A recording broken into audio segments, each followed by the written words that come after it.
এক গ্রামে শান্ত পরিবেশে একটা মসজিদ ছিল।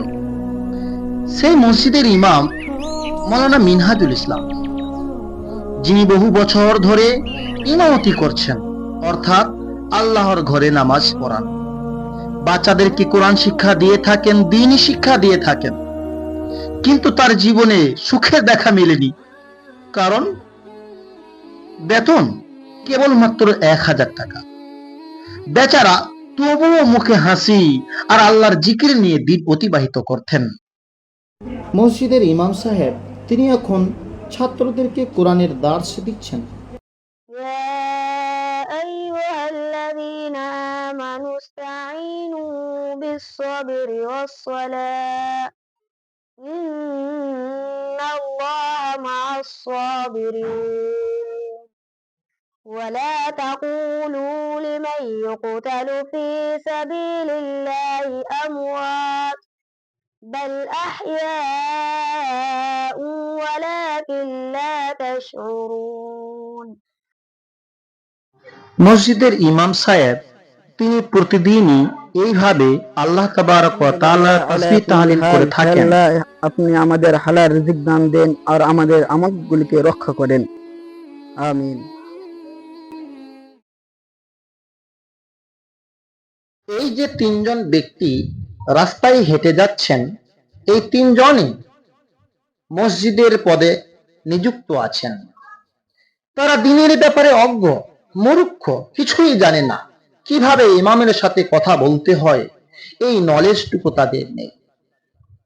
গ্রামের মানুষ তাদেরকে সভাপতি, সেক্রেটারি, ক্যাশিয়ারের পদে রেখেছেন, শুধু তাদেরকে ভয় করেন।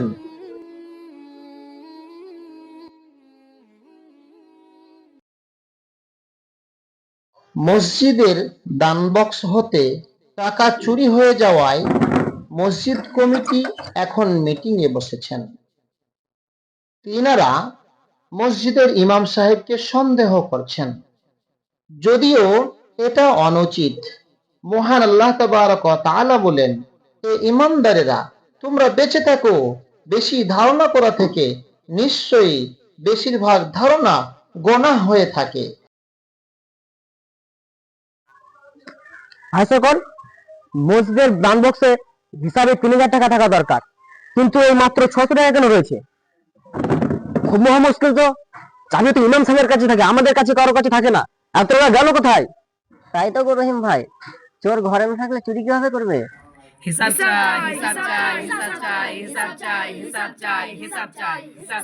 ভাই সাহেব, বসো বসো বসো, একটা কথা বলি শোনো। ভাই সাহেব, আমি আল্লাহর ঘরে কাজ করি, এমন অভিযোগ শুনে তো আমার বুক ফেটে যাচ্ছে। আল্লাহর কসম খেয়ে বলছি, আমি 1 টাকা স্পর্শ করিনি। দেখুন, আমরা কাউকে দোষ দিতে চাই না, কিন্তু এই টাকা পয়সা হিসাব তো মিলাতে হবে। কাল থেকে দান বাক্সের চাবি আর টাকা পয়সা অন্য কারো হাতে থাকবে।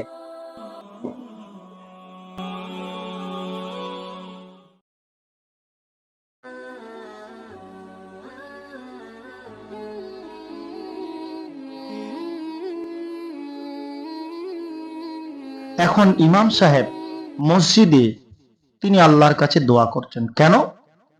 মানহানির কাঁটা তার হৃদয়ে রক্ত ঝরিয়েছে, অপবাদে হারিয়েছে নিজের পরিচয়ের আলো। মিথ্যা অপবাদের যন্ত্রণা নিয়ে সে আল্লাহর সামনেই চোখের পানি ফেলছে। হে আল্লাহ, তুমি জানো আমি নির্দোষ, আমি কোনো চুরি চামারি কিছুই করিনি আল্লাহ। তবুও তারা আমাকে দোষারোপ করছে আল্লাহ, তবুও তারা আমাকে আমার উপর সন্দেহ করছে আল্লাহ। আমার মান সম্মান ইজ্জত আল্লাহ তোমার কাছে আল্লাহ, তুমি আমার মান সম্মান ইজ্জত রক্ষা করো আল্লাহ। রব্বুল আলামিন, তুমি সত্যকে প্রকাশ করে দাও। মিথ্যা অপবাদের যন্ত্রণা নিয়ে সে আল্লাহর সামনেই চোখের পানি ফেলছে, যেন আল্লাহই তার নির্দোষিতা প্রমাণ করেন।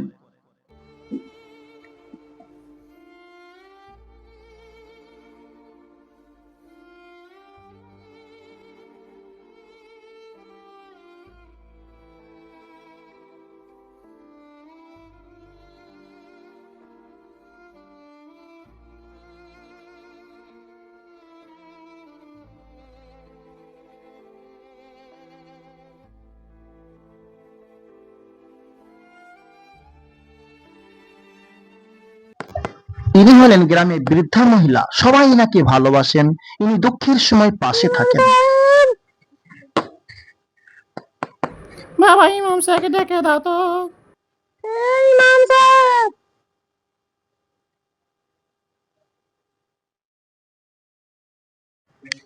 সাহেব, আপনাকে একটা বৃদ্ধ মহিলা ডাকছেন।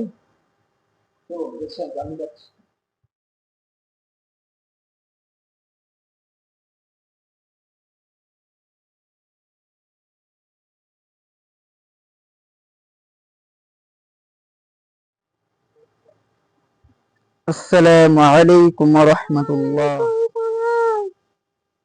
বাবা, পাড়ের লোকে বলছে তুমি টাকা চুরি করেছো, কিন্তু আমি জানি যে তুমি টাকা চুরি করোনি, তুমি বুঝতে পারো। তুমি মন খারাপ করো না, মানুষের মুখ বন্ধ করা যায় না। বাবা, আল্লাহর বিচার বড় বিচার, মন খারাপ করো না, একদিন সত্য প্রকাশ হবে ইনশাআল্লাহ। আর তুমি আমার জন্য দোয়া করবে, আমিও তোমার জন্য দোয়া করব। হ্যাঁ খালা, তুমি ঠিকই বলেছো। আমি একটি টাকা চুরি করে নাই, তো মানুষ আমার উপরে মিথ্যা অপবাদ লাগাচ্ছে। সেটাকে আমি কিছু মনে করছি না, কারণ রাসূলুল্লাহ সাল্লাল্লাহু আলাইহি সাল্লামের উপর অনেক মিথ্যা আরোপ লাগানো হয়েছিল এবং তার স্ত্রী মা আয়েশা সিদ্দিকা রাদিয়াল্লাহু তাআলা আনহার উপরে অনেক ব্যভিচারে মিথ্যা অপবাদ লাগানো হয়েছিল। তিনি ধৈর্য ধারণ করেছেন, নামাজ আদায় করেছেন, আল্লাহর দোয়া করেছেন, পরে আল্লাহ সুবহানাহু ওয়া তাআলা তিনাকে নির্দোষ বলে ঘোষণা করেছেন। আমিও নামাজ পড়বো, আমিও দোয়া করব, আমিও ধৈর্য ধারণ করব, আল্লাহ যেন সকলের সামনে আমাকে নির্দোষ বলে প্রমাণ করেন। বেশ বাবা, বেশ, তাই যেন আল্লাহ করে, সবার সামনে যেন তুমি নির্দোষ প্রমাণ হয়ে যাও। বেশ বাবা, আমি আসি। আসসালামু আলাইকুম, আমার জন্য দোয়া করো।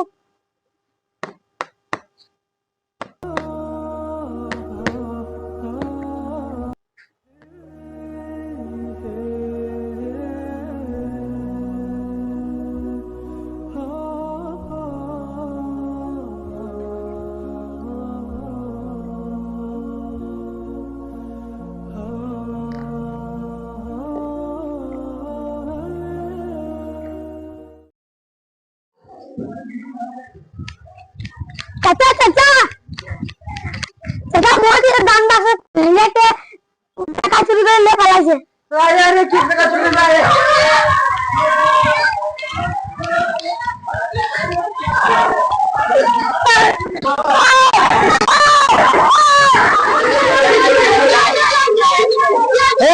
চুপ দাও দাও, বাইরে চলো, মিটিং আছে, বাইরে এসো, বাইরে এসো।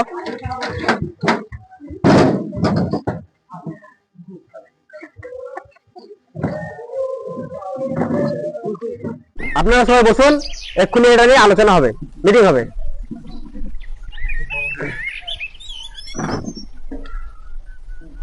তাহলে আগের চুরিটা এই চোরটাই করেছিল নাকি? জি, আমি আরো একবারও দেখেছিলাম একটি বাইরের লোক ভিখারি সেজে দান বাক্স ভেঙে টাকা চুরি করে পালিয়েছিল। আমি ভয়ে বলিনি। আলহামদুলিল্লাহ। আরে তুই আগে যে দেখলি তো আমাদেরকে কেন বললি না? আমরা খামোখায় শুধু শুধু ইমাম সাহেবকে শুধু দোষারোপ করলাম, তারপর চুরি অপবাদ চাপালাম। আল্লাহ আমাদেরকে ক্ষমা করো, আল্লাহ তোমাদের ক্ষমা করো, আস্তাগফিরুল্লাহ, আস্তাগফিরুল্লাহ। তাহলে তুমি এক কাজ করো, ইমাম সাহেবকে ডাকো, যাও।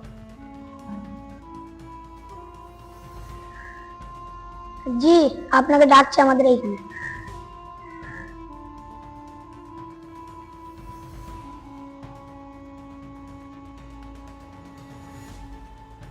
আসসালামু আলাইকুম।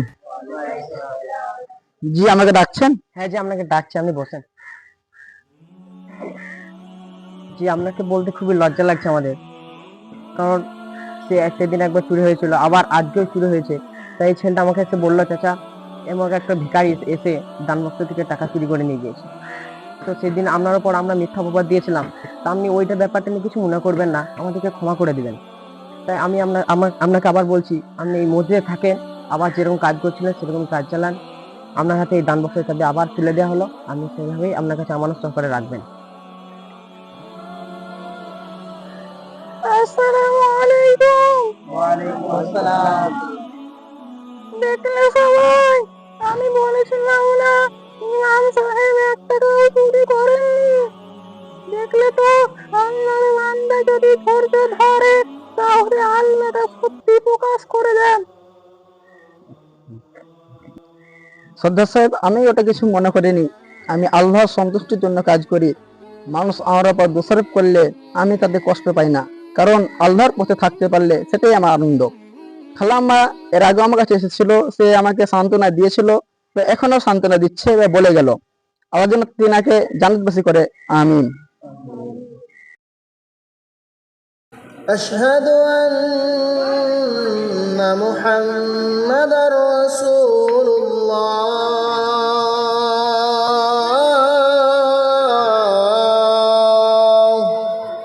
ভাই ও বোনেরা, আমাদের সমাজে অনেক সময় সন্দেহ, অপবাদ ও গীবত মানুষকে ধ্বংস করে দেয়। রাসূলুল্লাহ সাল্লাল্লাহু আলাইহি সাল্লাম বলেছেন, তোমরা সন্দেহ থেকে বেঁচে থাকো, কারণ সন্দেহ হচ্ছে সবথেকে বড় মিথ্যা। সহিহ বুখারী। আসুন আমরা একে অপরের প্রতি বিশ্বাস স্থাপন করি, আর ইমামদের সম্মান করি, আর আমাদের আমানতগুলিকে রক্ষা করি। আমিন।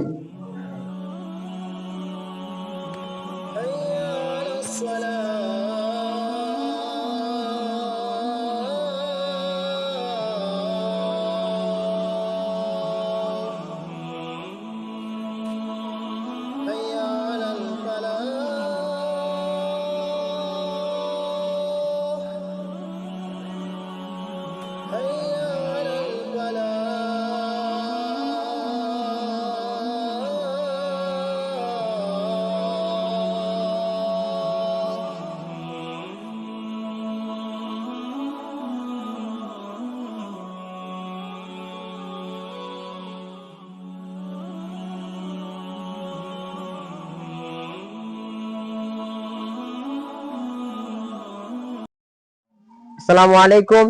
আমরা এই ভিডিও থেকে তুলে ধরেছিলাম যে আমাদের মসজিদে যখন কিছু চুরি হয় তখন আমরা ইমাম সাহেবের উপর দোষ দিয়ে থাকি। এটা করা যাবে না। আল্লাহ তাআলা বলেন, তোমরা ধারণা থেকে বেঁচে থাকো, নিশ্চয় ধারণা হচ্ছে মহাপাপ। দর্শক, এই ভিডিওটা একটা শিক্ষামূলক ভিডিও, তাই যদি আপনাদেরকে ভালো লেগে থাকে তা একটা শেয়ার করে দেবেন, সাবস্ক্রাইব করবেন এবং লাইক করতে ভুলবেন না, এবং বেল আইকনটা বাজিয়ে দেবেন। আমরা পরবর্তী ভিডিওতে ইনশাআল্লাহ আবার দেখা করব।